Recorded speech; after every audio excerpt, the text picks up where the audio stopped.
Madali lang itong mga fast talk natin, kaya nga fast eh. Okay, sige po. Okay, diet or naga? Pambiya. Asal daw diet. Diet, okay. Hot or cold? Ha? Hot or cold? Cold. Mahal ka o mahal mo? Mahal po. Mahal po. Past or present? Present. Slim or chubby?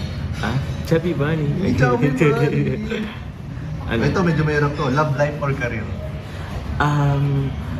Love life, kuya. Love life. Kayang-kaya mong isaalang-alang? Ay, i-sakripisyo ang career. Kasi pag may love ka, inspired ka eh. Kung wala, sa bagay. Diba? Pwede ka na hamanap ng ibang career. Oo. Diba? Okay. Tag-ulan, tag-init. Tag-ulan. So, next. Long hair o short hair? Long hair. Long hair. Kaya pala nagpapahaba na ng buhok si Carla. Kasi, Nanunuyo o nagpapasuyo? nanunuyo. Nanunuyo. Minsan nagpapasuyo. Parang mas ka dun sa nagpapasuyo ah. Uy, grabe. Yung So, last. ito. Maganda o matalino? Matalino. Matalino. Tahimik, maingay. Tahimik. Akbay o holding hands? Holding hands.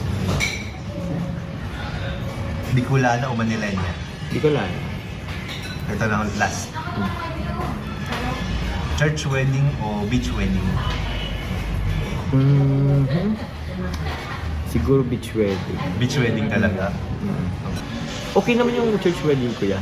Pero ewan ko, siguro mas ma-enjoy ko pag yung nature. Parang yung nature lang kasi. Parang sa Palawan, gano'n. Parang gano'n. Basta may kasal lang gano'n yung view. Yung parang paano na, pa-sunset na. Ganun. Kaya pala enjoy kayo sa Palawan. Okay naman yung yung church wedding. Opo. Ilan ang gusto niyong anak? Nino? Ilan ang gusto niyong anak? Namin, sino yan? Nang mapapangasawa mo? Nang napapangasawa ko na. Oo. Okay. Kung ako magkakaroon. Kung ikaw masusunod. Ilan Ilan ang ako gusto? masusunod? Siguro, paano ba? 3 to 4 lang siguro. 3 to 4. Oo. Ilan ang gusto mong lalaki, ilan ang gusto mong babae? Half. Dalawang babae, dalawang lalaki. Parang okay. ganun. Parang ganun. At least para kahit paano, may idea na si Carla sa mga